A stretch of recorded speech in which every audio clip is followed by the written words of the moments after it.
Hello friend, welcome to S T tutorial YouTube channel. Friends, हम लोग political science के civics part के GIC प्रवक्ता परीक्षा के लिए एक और प्रैक्टिस सेट सॉल्व करेंगे, जो आपकी टीजीटी, जीआईसी प्रवक्ता, पीजीटी, एलटी ग्रेड सभी परीक्षाओं के लिए सिविक्स से जो प्रश्न पूछे जाते हैं बहुत ही हेल्पफुल होगा। और जीआईसी परीक्षा के लिए इसमें से 80 प्रश्न आपको रखे जाएंगे, ठीक है, और 40 सामान्य अध्ययन से होंगे, तो कुल 120 प्रश्नों पर आपकी परीक्षा होगी। तो फ्रेंड्स, इस वीडियो को अंत तक जरूर देखिएगा और इन सभी प्रश्नों को तैयार कीजिएगा। अगर वीडियो अच्छा लगे तो चैनल को सब्सक्राइब, लाइक, दोस्तों में शेयर जरूर कीजिएगा। तो चलिए प्रश्न को शुरू करते हैं।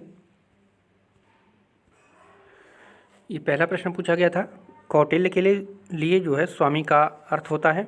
तो स्वामी का अर्थ कौटिल्य के लिए क्या है? तो उन्होंने स्वामी राजा को कहा है, ठीक है, जो सबसे महत्वपूर्ण राजा को ही माना जाता है। और उन्होंने सप्तांग सिद्धांत में जो है स्वामी अर्थात राजा का सबसे सर्वोच्च स्थान रखा है। और उसके बाद मंत्री आता है, अमात्य, फिर जनपद, फिर दुर्ग, फिर कोष, फिर दंड, फिर मित्र, ठीक है। तो आप लोग याद रखिएगा, पहले पे राजा है, ठीक है, दूसरे पे अमात्य या कहें तो मंत्री, ठीक है, और तीसरे पे जनपद कहा था, और चौथे नंबर पे कहा था दुर्ग, ठीक है, और पाँचवें नंबर पे कहा था कोष, और छठवां नंबर था आपका दंड का, उसके बाद सातवां नंबर था मित्र का, ठीक है। इसी को सप्तांग सिद्धांत के नाम से जाना जाता है कौटिल्य के। दूसरा प्रश्न है, राज्य की उत्पत्ति के लिए दिए गए सिद्धांतों में से सर्वोत्तम माना गया है। तो किस सिद्धांत को सर्वोत्तम माना गया है? तो सही उत्तर हो जाएगा आपका ऑप्शन नंबर सी, विकासवादी सिद्धांत को, ठीक है। गार्नर ने एक परिभाषा दिया था, ठीक है, गार्नर ने एक परिभाषा दिया था, दैवी सिद्धांत, सामाजिक सिद्धांत और जितने भी सिद्धांत हैं उन सभी सिद्धांतों से बढ़कर विकासवादी सिद्धांत है, जो ये क्रमबद्धता पर आधारित है, ठीक है। तो राज्य की उत्पत्ति के लिए सबसे महत्वपूर्ण सिद्धांत विकासवादी सिद्धांत को माना जाता है। सी ऑप्शन इसमें आपका सही हो जाएगा। तीसरा नंबर प्रश्न है, किसने कहा मनुष्य स्वतंत्र से जन्म लेता है फिर भी वह हर जगह भेड़ियों से जकड़ा हुआ है? तो ये कहा था आपका रूसो ने, ठीक है। सी ऑप्शन आपका इसमें सही हो जाएगा। चौथा नंबर क्वेश्चन है, निम्न में से कौन राजधर्म के सिद्धांत का प्रतिपादक था? राजधर्म के सिद्धांत का प्रतिपादक कौन था? तो मनु था, ठीक है, सबसे पहला मनु था। कौटिल्य ने भी राजधर्म का सिद्धांत प्रतिपादित किया था, लेकिन इनसे पहले जो है मनु ने किया था, ठीक है। तो ए ऑप्शन इसमें आपका सही हो जाएगा। अगर मनु न हो ऑप्शन में तब आप कौटिल्य को भी लगा सकते हैं, ठीक है। तो सबसे पहला था वो मनु का ही था। पांचवा नंबर प्रश्न है, संसद के दोनों सदनों की संयुक्त बैठक की अध्यक्षता कौन करता है? तो आप लोग जानते होंगे, लोकसभा स्पीकर करता है, ठीक है। तो ए ऑप्शन आपका इसमें सही हो जाएगा। छठवां नंबर क्वेश्चन है, निम्नलिखित में से कौन सा एक कार्य दबाव समूह का नहीं है? तो ये क्वेश्चन बहुत बार पूछा जा चुका है, जितना ही भी हम प्रैक्टिस कराए हैं लगभग सभी प्रैक्टिस सेट में जो है इसको रखा गया है, ठीक है। तो ये चुनाव में भाग नहीं लेता। और इसका एक क्वेश्चन और आप लोग देख लीजिए, यहाँ पे ये पूछा है दबाव समूह का प्रादुर्भाव यानी शुरुआत कहाँ से हुई थी? तो ये अमेरिका से हुई थी। ये भी प्रश्न पूछा जा चुका है, तो इसको भी आप लोग याद रखिएगा। सातवां नंबर प्रश्न है, अंतर्राष्ट्रीय न्यायालय के न्यायाधीशों को निर्वाचित किया जाता है। तो किसके द्वारा निर्वाचित किया जाता है? तो महासभा तथा सुरक्षा परिषद दोनों के द्वारा, ठीक है। महासभा, सुरक्षा परिषद दोनों के द्वारा इसको निर्वाचित किया जाता है। और इसमें जो है प्रत्याशी इसमें ये रहता है कि जो न्यायाधीश होगा वो दोनों सदनों में, महासभा और सुरक्षा परिषद में पूर्ण बहुमत होनी चाहिए दोनों को, ठीक है, तभी दोनों सभा से वो न्यायाधीश नियुक्ति हो सकता है, ठीक है।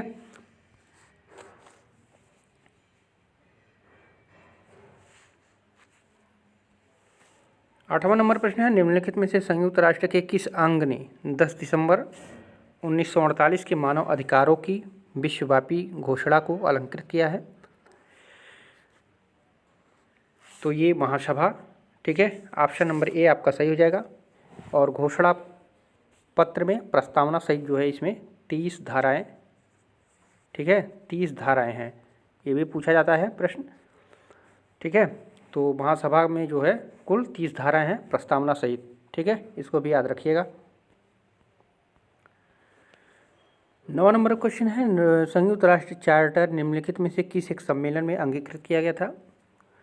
तो संयुक्त राष्ट्र चार्टर जो है सैन फ्रांसिस्को सम्मेलन में, ठीक है, 26 जून 1945 को, ठीक है, सम्मेलन में संयुक्त राष्ट्र चार्टर को जो है अंगीकृत किया गया था। और इसमें जो है 50 देश पहले हस्ताक्षर किए थे, बाद में पोलैंड ने किया। ठीक है, पोलैंड जो है बाद में किया था। तो कुल 51 देश माने जाते हैं, लेकिन शुरुआती अगर कहा जाए तो शुरुआती 50 ही देश सम्मिलित थे। ठीक है, तो इसको आप लोग याद रखिएगा। 10वां नंबर प्रश्न है, संयुक्त राष्ट्र संघ की स्थापना कहाँ की गई थी? तो अभी पिछला क्वेश्चन था सैन फ्रांसिस्को में, ठीक है, 1945 में, ठीक है, 26 जून 1945 को, ठीक है।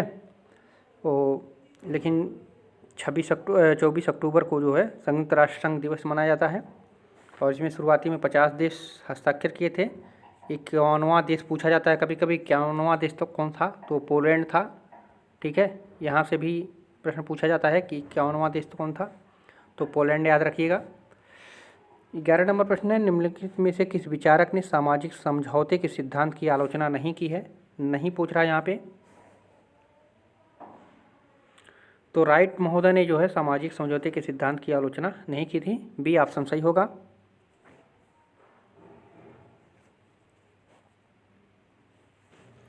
12 नंबर प्रश्न है, कांग्रेस ने पूर्ण स्वराज की घोषणा अपने उद्देश्य के रूप में कब की थी? तो ये किया था 1929 में, ठीक है, लाहौर अधिवेशन में। इसको भी याद रखिएगा, लाहौर अधिवेशन में। ये भी पूछा गया है कि कांग्रेस ने पूर्ण स्वराज की घोषणा किस अधिवेशन में किया? तो लाहौर अधिवेशन में। और कब किया? तो 1929 में। तो दोनों प्रश्न याद रखिएगा आप लोग। 13 नंबर प्रश्न है, संप्रभुता के सिद्धांत का सबसे पहले प्रतिपादन किया था? तो संप्रभुता के सिद्धांत का सबसे पहले प्रतिपादन किसने किया था? तो बोधा थे। ठीक है, ऑप्शन नंबर ए सही होगा। और इन्होंने 2 प्रकार के संप्रभुता को बताया था, एक आंतरिक संप्रभुता, एक बाह्य संप्रभुता।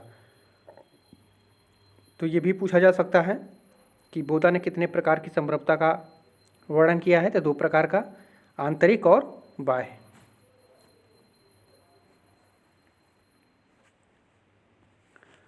चौथा नंबर प्रश्न है, भारत की विदेश नीति का प्रमुख विशेषता है?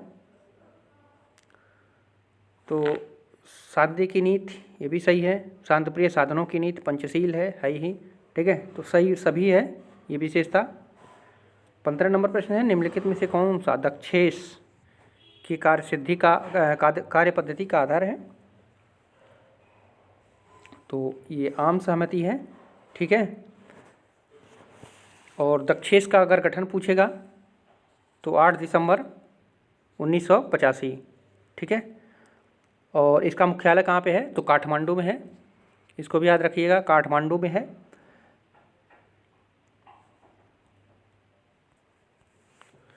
16 नंबर प्रश्न है, उत्तर अटलांटिक संधि संगठन है तो ये कैसा संगठन है? तो ये एक सैनिक संगठन है। ठीक है, नाटो आप लोग सुने होंगे, नाटो। ठीक है, नाटो को ही क्या कहा जाता है? उत्तर अटलांटिक संधि। इसकी स्थापना जो है 1949 में हुई थी। ठीक है, और ब्रुसेल्स इसकी जो है इसका मुख्य कार्यालय है, ब्रुसेल्स। ठीक है, तो ये इतना पॉइंट आप लोग इसमें याद रखिएगा, यही एक सैनिक संगठन है। 17 नंबर क्वेश्चन था, निम्नलिखित में से कौन एक देश कठोर संविधान का एक सर्वोत्तम उदाहरण है? तो संयुक्त राज्य अमेरिका का सबसे कठोर संविधान है। ठीक है, तो सी ऑप्शन इसमें आपका सही हो जाएगा। 18 नंबर क्वेश्चन है, आसियान के संगठन वर्ष 1967 में कितने मौलिक सदस्य थे? तो मौलिक सदस्य थे आपके 5। कौन कौन से? थाईलैंड, इंडोनेशिया, फिलीपींस और सिंगापुर। ठीक है, ये 5 देश थे मौलिक सदस्य के रूप में। और इसकी स्थापना जो है, आसियान की स्थापना 1967 में और राजधानी कहाँ पे है? जकार्ता। तो ये याद रखिएगा आप लोग। और 5 कौन कौन से देश से, इसको याद रखिएगा। इसमें से पूछ सकता है कि कौन सा देश नहीं है, ठीक है। तो थाईलैंड, इंडोनेशिया, फिलीपींस, सिंगापुर और मलेशिया।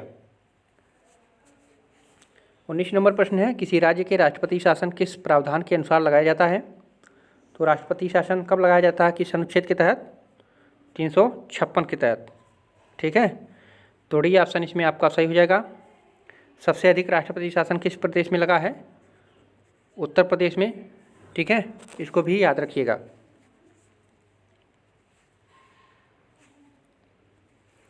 बीसवां नंबर प्रश्न है, किसके अनुसार कानून बाह्य कार्यों के वे राजनीति नियम हैं जिन्हें प्रभुत्व संपन्न राजनीति सत्ता लागू करती है?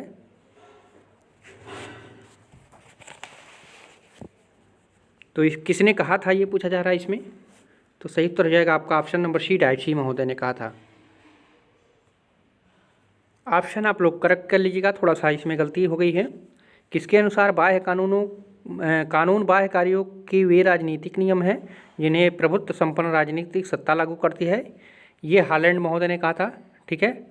तो ये सी वाला नहीं होगा, हॉलैंड ने कहा था। 21 नंबर प्रश्न है, निम्नलिखित में से कौन इस विचार से सहमत है? स्वतंत्रता अपने आप से कलह करती है। तो ये किसने कहा था? तो ये बारकर महोदय ने कहा था। सी ऑप्शन आपका सही हो जाएगा, ठीक है।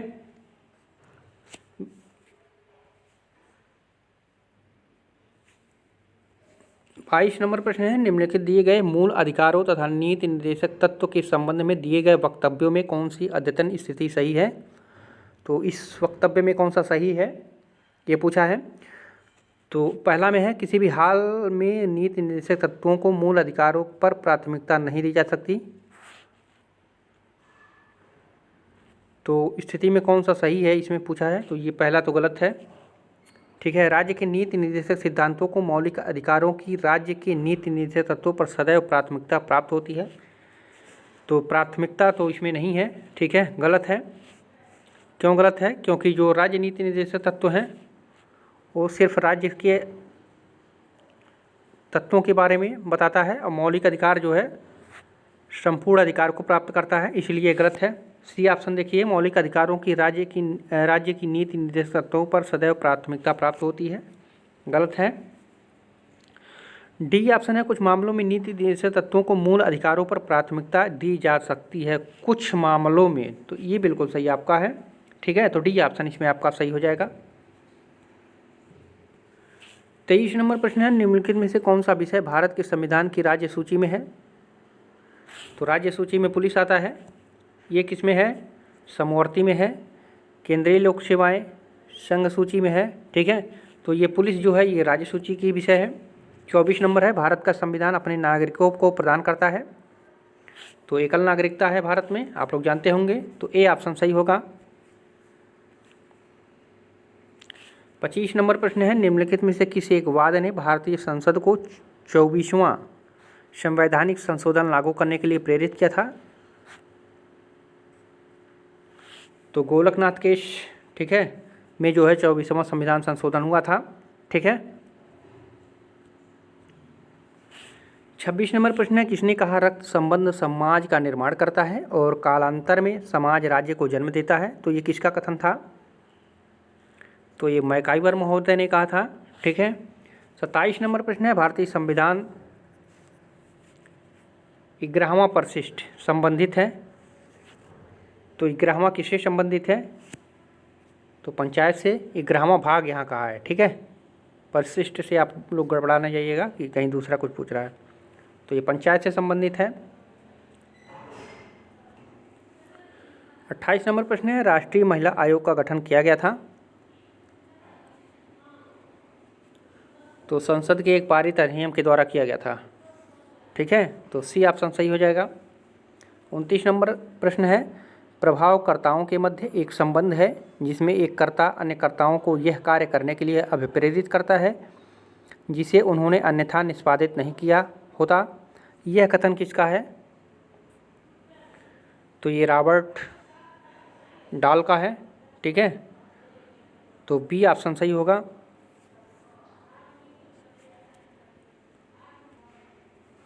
तीसवा नंबर प्रश्न है, बंदी प्रत्यक्षीकरण आलेख जारी करने का अधिकार निहित है। तो सर्वोच्च न्यायालय और उच्च न्यायालय दोनों में, ठीक है। तो यही सही होगा ना। और बंदी प्रत्यक्षीकरण का अर्थ तो क्या होता है?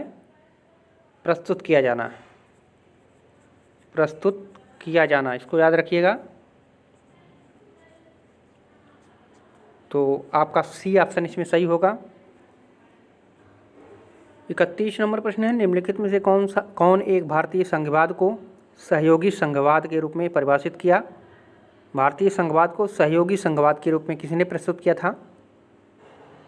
तो ग्रानविल ऑस्टिन ने, ठीक है। तो डी ऑप्शन सही हो रहा है।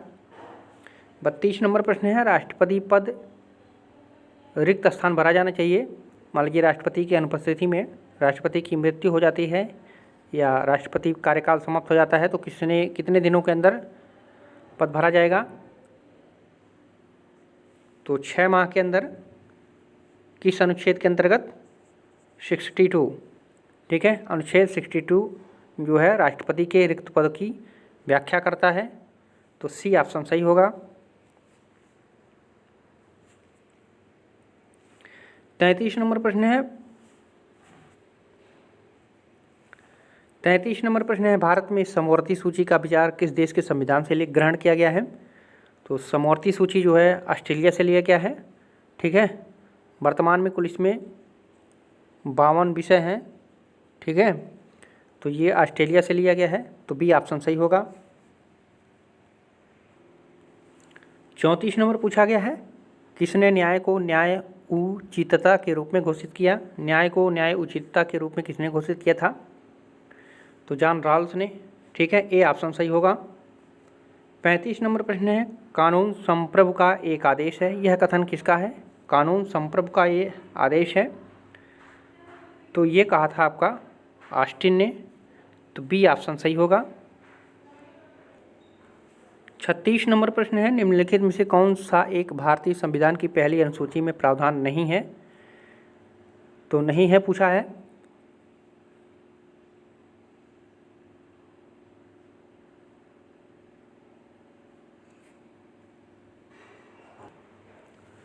छत्तीस नंबर प्रश्न है, निम्नलिखित में से कौन सा एक भारतीय संविधान की पहली अनुसूची का प्रावधान नहीं है? तो पहली अनुसूची का प्रावधान राज्य, संघराज्य क्षेत्र, राज्यों के नाम और राज्य क्षेत्र तो हैं, नागरिकता नहीं है, ठीक है। नागरिकता भाग 2 में दिया गया है, ठीक है। भाग 2 में अनुच्छेद 5 से 11, ठीक है। तो ये पहली अनुसूची का प्रावधान इसमें नहीं किया गया है, पहली सूची में। और भारत में एकल नागरिकता है, ये भी याद रखिएगा। 37 नंबर प्रश्न है, लोकप्रिय संप्रभुता की अवधारणा है। तो लोकप्रिय संप्रभुता जो होती है, लोग राजनीतिक और विधिक सत्ता के स्रोत होते हैं, ठीक है। यही मुख्य अवधारणा इसकी मानी जाती है। तो ये ऑप्शन सही हो जाएगा। 38 नंबर प्रश्न है, वह मतदान व्यवस्था जिसमें मतदाता किसी प्रत्याशी को एक से अधिक मत दे सकता है कहलाती है। तो ये क्या कहलाती है? उसको संचयी मतदान कहते हैं, ठीक है। संचयी मतदान कहते हैं, इम्पॉर्टेंट है, कई बार पूछा जा चुका है। एक से अधिक प्रत्याशी को, जैसे हम लोग एमएलसी का चुनाव करते हैं तो एक से अधिक करते हैं चॉइस के अनुसार पर, तो उसको संचयी मतदान के रूप में जाना जाता है। 39 नंबर प्रश्न है, निम्नलिखित में से किसने भूमि को राज्य का आवश्यक तत्व नहीं माना है? भूमि को राज्य का आवश्यक तत्व नहीं माना है किसने? तो विलोबी ने, ठीक है। विलोबी ने जो है भूमि को राज्य का आवश्यक तत्व नहीं माना है। और राज्य के आवश्यक तत्व कौन कौन से हैं? तो राज्य के आवश्यक तत्व जो माने जाते हैं, जनसंख्या, ठीक है, निश्चित भूभाग, ठीक है, और प्रभुसत्ता और सरकार, ठीक है। ये 4 राज्य के आवश्यक तत्व माने जाते हैं, जिसमें इनका समर्थन सुकरात, अरस्तु, प्लेटो और सारे वैज्ञानिकों का था। लेकिन विलोबी ने जो है भूमि को राज्य की आवश्यक तत्व नहीं माना था। 40 नंबर प्रश्न है, निम्नलिखित में से कौन सा तरीका दबाव समूह नहीं अपनाते हैं? तो चुनाव नहीं लड़ते हैं, ठीक है, तो बी ऑप्शन सही होगा। 41 नंबर प्रश्न है, निम्नलिखित में से कौन सी समिति भारत में पंचायती राज से संबंधित नहीं है? तो पंचायती राज संबंधित दिनेश गोस्वामी समिति जो था ये पंचायती राज से संबंधित नहीं था, ये चुनाव सुधार से संबंधित था, ठीक है, चुनाव सुधार से। और इसका गठन कब किया गया था? तो ये 1990 में इसका गठन किया गया था संयुक्त मोर्चा सरकार के दौरान, ठीक है, इतना याद रखिएगा। 1990 में ये भी पूछा जाता है चुनाव सुधार से संबंधित समिति, तो दिनेश गोस्वामी समिति 1990 में इसका गठन हुआ था, ठीक है। 42 नंबर प्रश्न है, जब भारतीय न्यायिक व्यवस्था में लोकहितवाद आया तब भारत का मुख्य न्यायाधीश कौन था? पीएन भगवती थे, ठीक है। जब भारत में लोकहितवाद आया था तो उसमें पीएन भगवती जो है मुख्य न्यायाधीश थे। इनका कार्यकाल था 1985 से लेकर के 86 में, ठीक है, 1 वर्ष का कार्यकाल इनका था। 43 नंबर प्रश्न है, निम्न में से कौन सा भारतीय संविधान में प्रदत्त धार्मिक स्वतंत्रता के अधिकार में शामिल नहीं है पूछ रहा है। तो धर्म के अनुसरण और प्रचार का अधिकार, पहले ये जान लीजिए धार्मिक स्वतंत्रता जो है, ठीक है, अनुच्छेद 12 से 35 हम लोग का मौलिक अधिकार है, ठीक है, और 25 से लेकर के 28 तक हमारा जो है, ठीक है, 25 से लेकर के 28 तक धार्मिक स्वतंत्रता का अधिकार माना गया है, ठीक है। और इसमें कहा गया है धर्म के अनुसरण और प्रचार का अधिकार इसमें है, तो ये सही है बिल्कुल, ठीक है। टैक्स लगाना या राजकीय निधि का किसी धर्म के प्रोत्साहन या अनुरक्षण का में उपयोग करना, तो टैक्स वैक्स लगाने का उसमें बात नहीं किया गया है, ठीक है, तो ये दूसरा गलत हो जाएगा। धर्म के मामलों का प्रबंधन करना, तो प्रबंधन का वहाँ कोई सुविधा नहीं था, ठीक है। धर्म के मामलों में धार्मिक निर्देश को व्यवहार में लाना, ठीक है, तो ये भी सही है, ठीक है। तो 25 से लेकर के जो 28 तक प्रावधान किए गए हैं उसमें धर्म के अनुसरण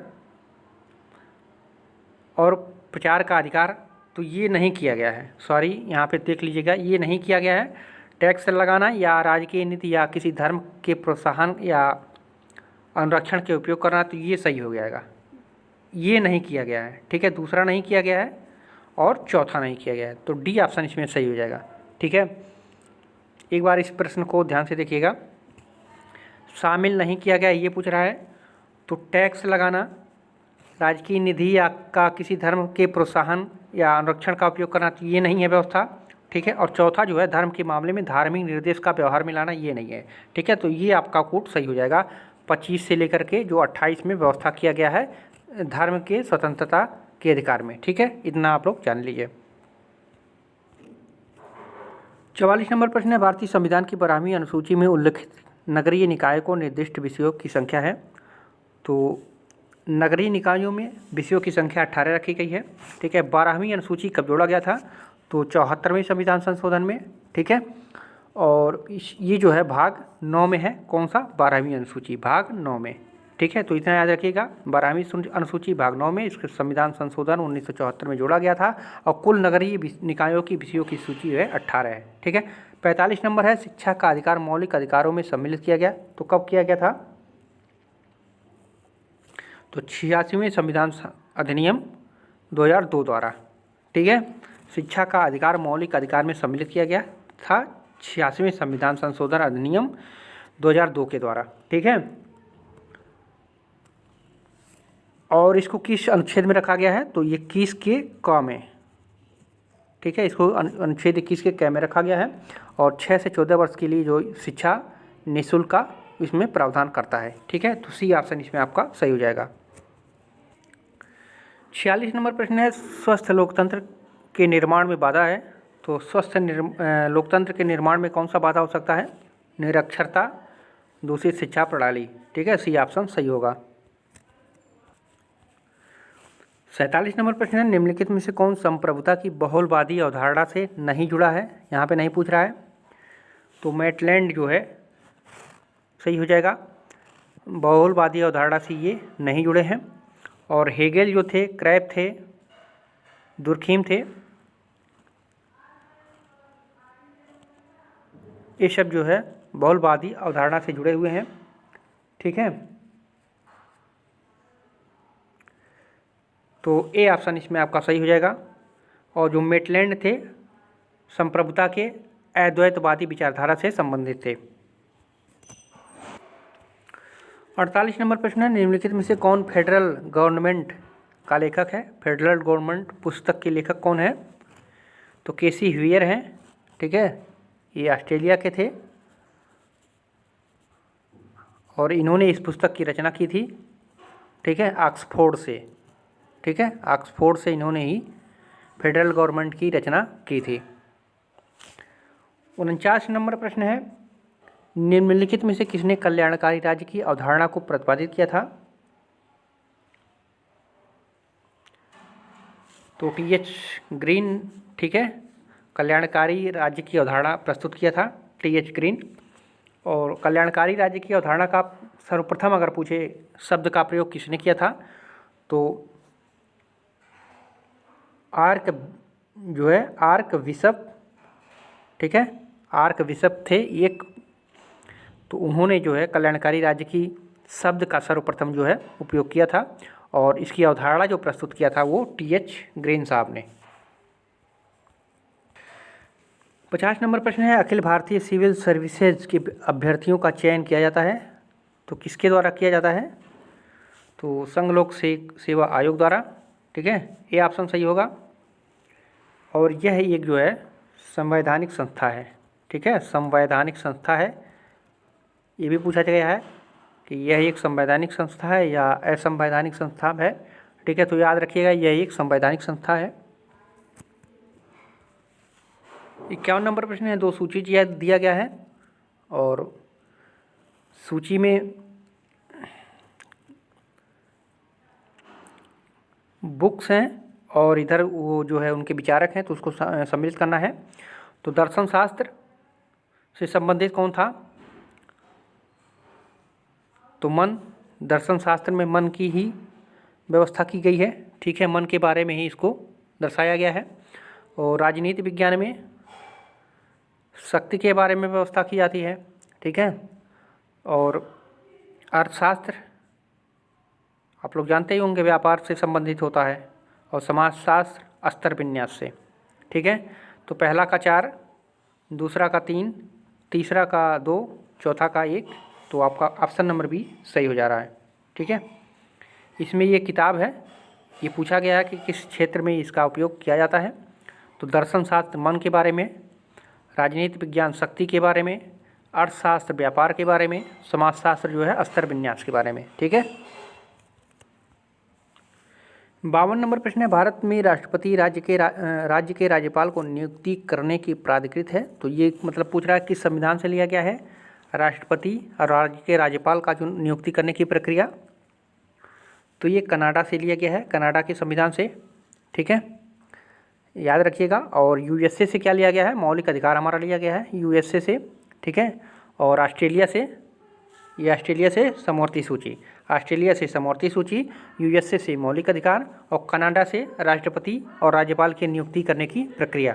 ठीक है, तो तीनों याद रखिएगा, तीनों इंपॉर्टेंट पूछा जाता है हमेशा बार बार, या मिलान करने के लिए दे दिया जाता है। 53 नंबर क्वेश्चन है, निम्नलिखित में से किस आयोग ने राज्यपाल पद की समाप्ति की अनुशंसा की थी? राज्यपाल की पद समाप्ति करने की अनुशंसा की थी। तो सही उत्तर जाएगा आपका ऑप्शन नंबर ए, प्रशासनिक सुधार आयोग। ठीक है, इसमें थोड़ा सा कन्फ्यूजन बना हुआ है, इस प्रश्न को आप और कहीं देखिएगा, थोड़ा हमको भी कमेंट करके बताइएगा। ठीक है, कहीं कहीं जो है इसको राजमन्नार आयोग भी दिया है आंसर में, तो आप लोग इसमें कन्फ्यूजन थोड़ा सा बना हुआ है, आप लोग देखिएगा। और जहाँ तक सही हो सकता है तो ऑप्शन नंबर ए ही, प्रशासनिक सुधार आयोग, जो 1966 में पहला प्रशासनिक सुधार आयोग बना था, उसके अनुसार जो है राज्यपाल पद की समाप्ति की जो है अनुशंसा की गई थी। और एक प्रश्न और पूछता है, ये तो प्रथम प्रशासनिक सुधार आयोग का गठन हुआ था 1966 में, द्वितीय कब हुआ था? तो द्वितीय 2005 में। ठीक है, तो दोनों वो आप लोग याद रखिएगा। प्रथम प्रशासनिक सुधार आयोग 1966, द्वितीय 2005 में। 54 नंबर प्रश्न है, सूची 2 दिया गया है। महत्वपूर्ण नारे हैं, नेता है, किससे संबंधित है ये बताना है। ठीक है, तो वेदों की ओर लौटो दयानंद सरस्वती ने बोला था। दिल्ली चलो कौन बोला था? सुभाष चंद्र बोस ने बोला था। करो या मरो महात्मा गांधी। और इंकलाब जिंदाबाद भगत सिंह। ठीक है, तो बी ऑप्शन में आपका मिल जा रहा है। 55 नंबर प्रश्न था, निम्नलिखित में से कौन सा व्यक्ति स्वतंत्रता के लिए गलत है? कौन सा व्यक्ति स्वतंत्रता के लिए गलत है? तो सभी प्रतिबंधों का अभाव। ठीक है, कौन सा व्यक्ति स्वतंत्रता के लिए गलत है? तो सभी प्रतिबंधों का अभाव अगर होगा तो व्यक्ति के लिए जो है स्वतंत्रता का कोई मायने नहीं रखा जा सकता। ठीक है, तो ए ऑप्शन सही होगा। 56 नंबर क्वेश्चन है, निम्नांकित में से कौन सा गांधी की राजनीति के प्रतिरूप मॉडल का लक्षण नहीं है? तो सत्ता ये गांधी की राजनीति का मॉडल नहीं है। ठीक है, नीति, आचार, धर्म, मानवता ये सब था उनके राजनीति के मॉडल में, प्रतिरूप में। ठीक है, तो डी ऑप्शन इसमें सही हो जाएगा, नहीं पूछा है। 57 नंबर प्रश्न है, निम्नांकित में से कौन सा एक मार्क्सवादी समाजवादी सिद्धांत का आधार है? तो परिवर्तन की मूल सच्चाई पदार्थ है। ठीक है, तो मार्क्सवादी समाजवादी सिद्धांत का एक आधार है, परिवर्तन की मूल सच्चाई पदार्थ है।